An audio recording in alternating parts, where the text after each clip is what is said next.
Este es un gráfico que es viejo, pero para todos los que tratamos de hablar de microbiota, y nos sirve para saber cómo es la evolución, esta línea de tiempo de los diferentes, de las diferentes bacterias. Fíjense que en el momento del nacimiento tenemos un aumento importante de Escherichia coli, que después con el tiempo va adquiriendo una meseta. Lo mismo pasa justamente con el Bifidobacterium, donde tenemos un gran pico en el momento del nacimiento, y a medida que esto comienza a cambiar, pero no solamente por la edad del paciente, de nuestro paciente, sino además por la alimentación, cuando se provoca el destete, empiezan a caer estas bacterias, y al caer estas bacterias empiezan a treparse otras, como los lactobacillus y los clostridium. Fíjense que ya en la edad adulta o en la vejez vamos a tener una mayor cantidad de clostridium, una mayor cantidad de lactobacillus, pero vamos a tener una caída de las bifidobacterias. Esto que nos está mostrando que la diversidad bacteriana que tienen las personas más jóvenes, los niños inclusive, con tanta diversidad bacteriana, tienen un mecanismo de defensa que se va adaptando, pero que sigue siendo potencialmente más fuerte en su vida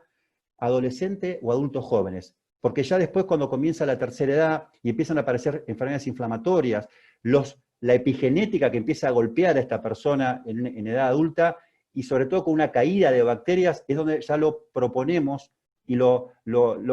ponemos frente a una situación tan maliciosa a veces como es una infección bacteriana o una infección viral, como nos pasa hoy por hoy con el coronavirus, por ejemplo.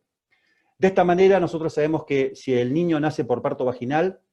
va a tener entonces lactobacilas, prebotelas, si es por cesárea, va a tener más cantidad de estafilococos, de Corynebacterium, y esto va a depender, como yo les decía recién, esta comunidad microbiana también de hábitos. Nuestra función pediátrica, porque si esto nosotros lo queremos aplicar en nuestra práctica diaria, cuando a una madre le estamos hablando de vacunas, cuando a una madre le estamos hablando de cómo alimentar a su niño con el pecho, cuando a una madre le escuchamos y nos cuenta angustiosamente que no le puede dar el pecho, pero ¿qué hace con la alimentación? Y pensamos en alguna fórmula infantil, tenemos que pensar también en sustitutos de leche que contengan al menos algunos actores benéficos, prebióticos, posbióticos, que simulen esta leche materna, pero sabemos que no la van a igualar y que hay situaciones que no podemos modificar. Pero esta modificación, a veces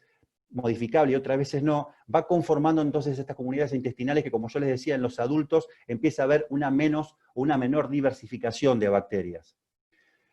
Esto es interesante porque cuando alguien pregunta, bueno, pero a ver, la microbiota de los seres humanos, ¿es igual? Primera respuesta es no. Depende de las edades, depende del tipo de alimentación, depende del tipo de tratamiento, etcétera, depende, pero también depende muchas veces de los lugares geográficos donde vive la persona, y cada persona va variando su microbiota, inclusive con el tiempo, inclusive con los días. En este caso vemos una comparación de un área urbana con un área rural, donde tenemos en el área rural más cantidad de bacteroidetes y por ahí menos cantidad de firmicutes, y en un área urbana tenemos más cantidad de firmicutes. Para que se den una idea, los bacteroidetes son más protectores que los firmicutes. Y esto a veces, yo siempre cuando veo este gráfico me acuerdo del doctor Gian Antonio, si bien uno cuando estudiaba la teoría del síndrome urémico hemolítico y de las bacterias, y hablamos de la teoría de la hiperhigiene, era verdad que aquellos chicos que tenían contacto rápidamente con bacterias, que no tenían la hiperhigiene, parecía que creaban más inmunidad. Si esto lo traemos ahora, podemos pensar entonces que el contacto con bacterias también va creando tolerancia y esto también permite crear inmunidad, lo que no significa no higienizarnos. Por eso digo, acá los extremos también son importantes. Y una cosa importante es entender que este grupo bacteriano va a depender del mapa digestivo. En el estómago vamos a tener una menor cantidad de bacterias, sobre todo bacterias ácido lácticas, que dependen justamente del pH del estómago por los ácidos biliares y el ácido clorhídrico, y vamos a tener una mayor concentración entonces de bacterias en el colon. Pero hay factores intrínsecos que actúan modificando, como el ácido gástrico, como les decía, la motilidad, el oxígeno, el moco, pero hay factores extrínsecos como la dieta, los pre y los probióticos, los inhibidores de hormona de protones como el omeprazol, el dexomeprazol, los antibióticos, los laxantes, que también van a ir modificando entonces este escenario microbiótico. Y acá llegué a una diapositiva que siempre me interesa porque va resumiendo, nos va contando las funciones reales de esta comunidad microbiana que tiene un trabajo interdisciplinario, donde no se habla de una sola bacteria que cumple una sola función. Hay un concepto interesante hoy por hoy de lo que se llaman los biofilms, que es la agrupación de estas bacterias que se conforman como tal, formando inclusive capas de mucopolisacáridos que se protegen para trabajar en forma conjunta y encomunada con otros grupos bacterianos. Es decir, que los diferentes grupos bacterianos se van relacionando en forma interdisciplinaria para cumplir su trabajo. Así tenemos que los mecanismos inmunológicos básicos de la microbiota es la inmunidad celular mediante el balance de TH1 y TH2, estas células T reguladoras, la producción y la modulación de la inmunoglobulina A y sobre todo la inmunoglobulina A secretora, permitirle a las bacterias la proliferación justamente de aminas inflamatorias, como son las citoquinas, que en un proceso inflamatorio generan estas tormentas de citoquinas, como vemos en un montón de enfermedades inflamatorias, y también hay mecanismos no inmunológicos, como la exclusión competitiva de la barrera, mejorar la unidad a partir de la producción de mucinas, y también la formación de ácidos grasos de cadena corta, como por ejemplo el ácido butírico, el butirato, que tiene un efecto antiinflamatorio. También reduce la inflamación a partir de la reducción de algunas otras citoquinas, como la interleuquina 10, fagocitosis, y también la producción, muchas veces, de algunos neurotransmisores a partir del triptofano, como es la serotonina, que como vamos a ver después, todas después se van por un eje, que algunas terminan en el hígado, que es lo que conocemos como eje intestino-hepático, algunas en el pulmón, y la más representante de todas es el eje cerebrointestinal. Así podemos decir entonces que nuestra microbiota cumple funciones de interacción metabólica competitiva, produce agentes químicos llamados bacteriocinas, que inhiben directamente otras bacterias y otros virus, también inhiben la translocación bacteriana, refuerzan la función de la barrera mucosa, producen neurotransmisores, transforman los carcinógenos potenciales en compuestos N-nitrosos y componentes bioactivos, mantienen las uniones de las células de los enterocitos.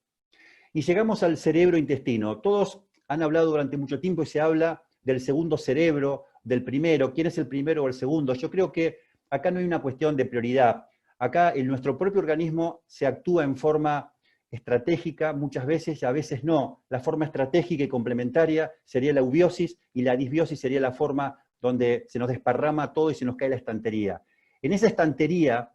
si bien están las cosas ordenadas, va a depender ese orden de la lactancia materna, del tipo de parto y las bacterias benéficas que tengamos. Pero también sabemos que el sistema nervioso central se conecta con el sistema nervioso entérico mediante el nervio vago. Y lo más interesante es que el neumogástrico, el nervio vago, también se conecta con los diferentes órganos, con el corazón, con el hígado, con el vaso. ¿Y esto por qué lo cuento de esta manera? Porque vamos a empezar a entender que las disbiosis del propio intestino también van a provocar no solamente enfermedades propias del intestino, como el síndrome de intestino irritable, como las diarreas, como procesos de enfermedad crónica, sino también accidentes cardiovasculares, hipertensión arterial, obesidad. Empieza como a llegar a otros lugares donde todo se origina en el intestino, pero por estas vías aferentes y eferentes, la persona logra encontrarse con neurotransmisores propios que a veces pueden estar descendidos, como pasa en el Alzheimer, como puede pasar en el Parkinson.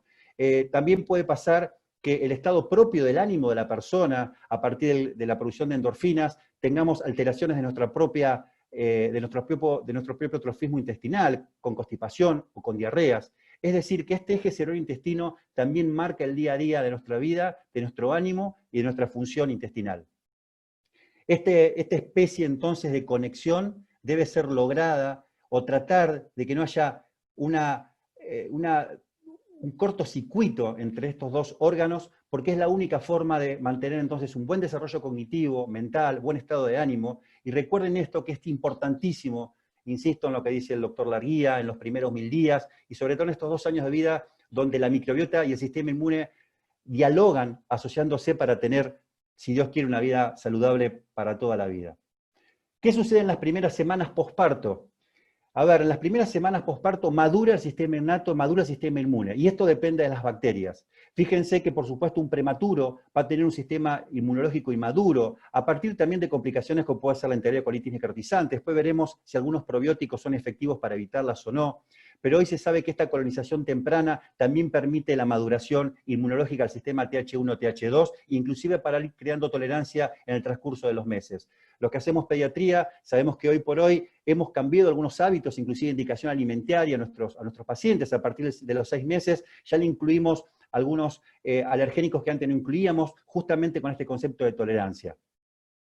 Y así podríamos decir que este bebé Pancho que está ahí de recostado vive tranquilo porque está lleno o rodeado o justamente alimentado por bifidobacterias, y quizás este grupo de abuelos ya tienen más clostridios, tienen más enterobacterias, tienen más fusiobacterias, y ya la vida se empieza quizás a complicar un poco más desde el punto de vista de la microbiota. Cuando Ariel me presentaba y me decía que había hecho un posgrado en dirección de empresas de salud, siempre me quedó esta historia del análisis FODA, ¿no? De las fortalezas, de las oportunidades y las amenazas que uno podría aplicar en una empresa. Yo sigo haciendo medicina, atención primaria, apenas algo de gestión, entonces dije, voy a aplicar este análisis FODA en este huésped que nosotros tenemos recién nacido. Básicamente, como yo les decía, aspectos genéticos van a influir, pero también influye la hospitalización como amenaza de la microbiota, si nace por parto prematuro o no, si la madre toma medicamentos, si es adicta, si es alcohólica, en el ámbito donde nace, y por supuesto si nace por parto o por cesárea. Todas estas amenazas también tenemos que convertirlas nosotros en oportunidades. Y esas oportunidades de cambio, esa herramienta la tenemos nosotros los médicos, porque somos los que podemos conocer esto para modificarlas. Cuando esto se modifica, cuando este equilibrio, esta balanza venía equilibrada,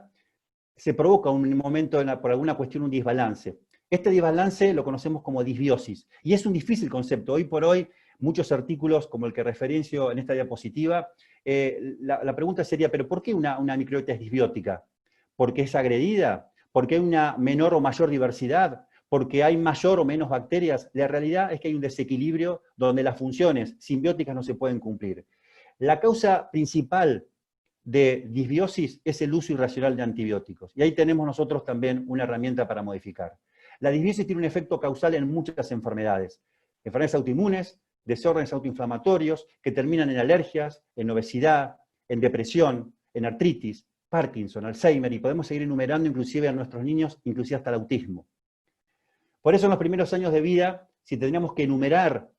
básicamente o rápidamente cuáles serían las patologías disbióticas más comunes, la enterocolitis necrotizante, las alergias, el cólico, que podemos discutir si es algo madurativo o no, que si está influido o no por bacterias, las regurgitaciones, los trastornos gastrointestinales funcionales de la infancia, como vamos a ver después en un apartado, las infecciones del tracto gastrointestinal, ya sea diarreas por rotavirus, por norovirus, el estreñimiento o la diarrea, la enfermedad celíaca, también como disparador de una microbiota alternada, una microbiota que está alternada. Digo alternada porque muchas veces el celíaco en los primeros años no tiene ninguna manifestación y cuando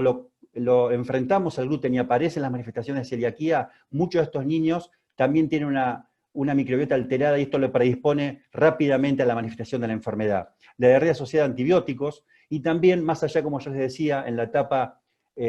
adulta o en la etapa escolar y adolescente, las atopías, el asma, la celiaquía, el cáncer de colon, hoy está demostrado que el origen también lo tiene una microbiota disbiótica, la diabetes tipo 1 y tipo 2, donde hay resistencia a la insulina y el síndrome metabólico,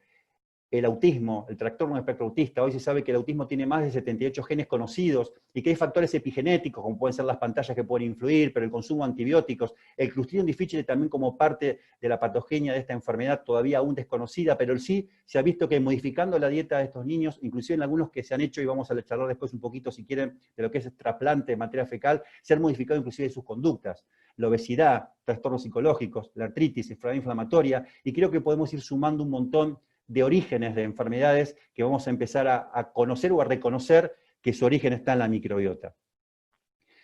Y si bien yo les hablaba de un escenario que era la microbiota, donde aparece la mucosa, los enterocitos y estas bacterias, también debemos conocer algunos términos importantes. Primero, los probióticos, sabemos que son los microorganismos vivos que al administrarse en cantidades adecuadas confieren un beneficio de salud al huésped. O sea, es una bacteria benéfica, pero que en cantidades adecuadas confiere entonces salud al huésped. Un prebiótico es una sustancia no digerible que brinda un efecto fisiológico beneficioso también al huésped, estimulando selectivamente el crecimiento favorable o la actividad de un número limitado de bacterias autóctonas. Este concepto es importante porque nosotros podemos tener efectos probióticos a partir del uso de prebióticos, justamente generando mejores bacterias. La suma de prebióticos y probióticos habla de simbióticos. También sabemos que los productos de degradación de los probióticos son los posbióticos, y esto va conformando también lo que se denomina un alimento funcional, que como yo les decía, si hay que hacer un multiple choice, el primero de todos es la leche materna. Así tenemos que este concepto de probiótico surgió en el 65, en el de prebióticos en el año 95, ya en el 2001, a pesar de nuestra crisis, teníamos el concepto de simbiótico, 2012 aparece el concepto de posbiótico, el concepto de paraprobiótico, y también hoy se le suma, fíjense, un concepto bastante interesante, que justamente fue dado por un psiquiatra en el año 2013, por Ted Dinnan, en Irlanda, que introduce el nuevo concepto esto de psicobióticos. ¿Por qué? Porque observa que la utilización de algunos probióticos, pero utilizados con otra finalidad, que no era mejorar el intestino, sino mejorar los estados de depresión o de ansiedad de las personas, los lactobacilos y las bifidobacterias se convertían entonces en psicobióticos. ¿Y esto por qué lo entendemos? Por este famoso eje cerebrointestinal que yo les contaba al principio. Así como les dije, tenemos entonces que estas sustancias alimenticias, de prebióticos y simbióticos, favorecen la multiplicación de bacterias beneficiosas y reducen la posibilidad de las bacterias perjudiciales. Este grupo de prebióticos más conocidos son la oligofructosa, la inulina, los galactoligosacáridos, la lactulosa, los oligosacáridos de leche de pecho, que son los más importantes y los más naturales, que son los HMO. ¿Qué provocan estos oligosacáridos en el colon? Primero, un aumento de bifidobacterias. Aumentan la absorción de calcio, mejoran el peso de la materia fecal, acortan muchas veces la duración del tránsito gastrointestinal y posiblemente también reducen los niveles lípidos en la sangre, disminuyendo la posibilidad o potencial, por ejemplo, una obesidad.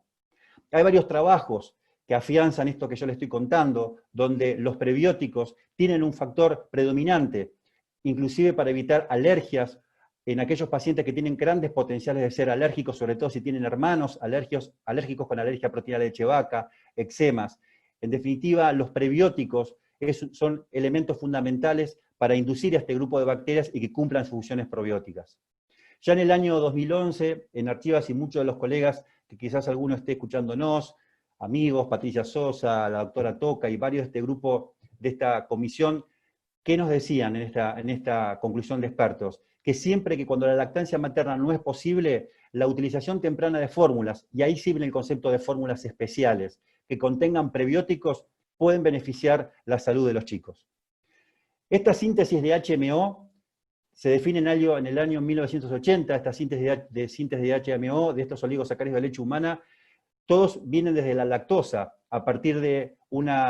la transferencia de la glucosiltransferasa de la lactosa, donde aparecen el grupo de los 2FL, los 3FL, que fueron tomados inclusive por algunas fórmulas hoy por hoy para asimilar o simular que son oligosacáridos semejantes y parecidos a los que tiene la leche materna.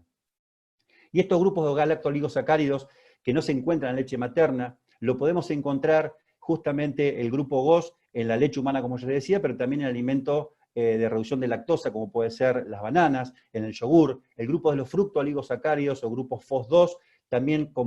que tienen comprobado un efecto prebiótico realmente muy importante, lo encontramos en las fibras, en los vegetales, en las legumbres, en el trigo, en el puerro, en la chicoria, y ahí donde yo les cuento esto porque es una práctica diaria, ¿no? En el consultorio, cuando hablamos hoy con las mamás y le hablamos de lactancia materna, introduzcamos el término de microbiota. Hoy las mamás saben quizás a veces más de microbiota porque usan kefir, porque escuchan un programa de lo importante de una dieta, y nosotros podemos utilizar esto también educando a este chico que no solamente tiene que comer frutas y verduras para que esté sano, sino explicarle por qué puede ser saludable. Le podemos explicar, hay dibujos, hoy por hoy a los chicos se los instruye de forma muy lúdica, mostrando cómo una bacteria benéfica los puede ayudar, y esto también compromete muchas veces a cambiar hábitos alimenticios dentro de la casa.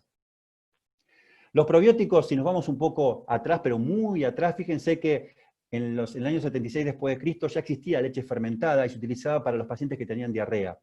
Elias Menikov, que recibió el premio Nobel de Medicina, ya en el año 1907, descubrió el Bacillus vulgaris o Lactobacillus vulgaris, ya que en el desierto se iban por el desierto con unos cabellos, con unos, como si fuesen unos baldes llenos de leche que se cultivaban y se acidificaban, y cuando lo consumían eran más saludables, inclusive cuando comenzaban con cuadros de gastroenteritis cortaban sus diarreas. Así fue que en el año 1917, en la Primera Guerra Mundial, se describe la Escherichia coli de Nistler, que hoy también se utiliza en la actualidad como un probiótico, porque en la contaminación o la infección por salmonela veía que algunos soldados no la pasaban tan mal, y ahí donde cultivaron o aislaron a esta bacteria con este efecto probiótico. En el año 1921, Lactobacillus acidophilus, y así fuimos llegando al año 65, con la definición de lo que era un probiótico, y ya la Academia Americana de Pediatría encuentra y en sus guías habla de los prebióticos y los prebióticos como una indicación para cuadros de diarrea aguda, inclusive para diarrea por antibiótico, y después les voy a mostrar entonces cuáles son los probióticos que nosotros tenemos hoy por hoy para actuar de esta manera. Conocemos los lactobacilos, las bifidobacterias, el Saccharomyces boulardii, el Thermophilus, Bacillus clausi, también nosotros tenemos un defecto en la Argentina que hoy no disponemos de tantos probióticos para actuar en cada entidad. Por eso me pareció oportuno repasarles o mostrarles, esto lo pueden encontrar en internet perfectamente, la última guía de probióticos y prebióticos de la Organización Mundial de Gastroenterología, donde uno de los referentes es el doctor Francisco Warner, que trabaja en el Vall d'Hebron de Barcelona, donde lo referencio porque muchas veces cuando uno empieza a estudiar microbiota, empezamos a encontrar referentes que son realmente muy interesantes, porque el estudio del microbioma, el estudio del metagenoma y todo lo que puede ir dándonos la microbiota es realmente maravilloso.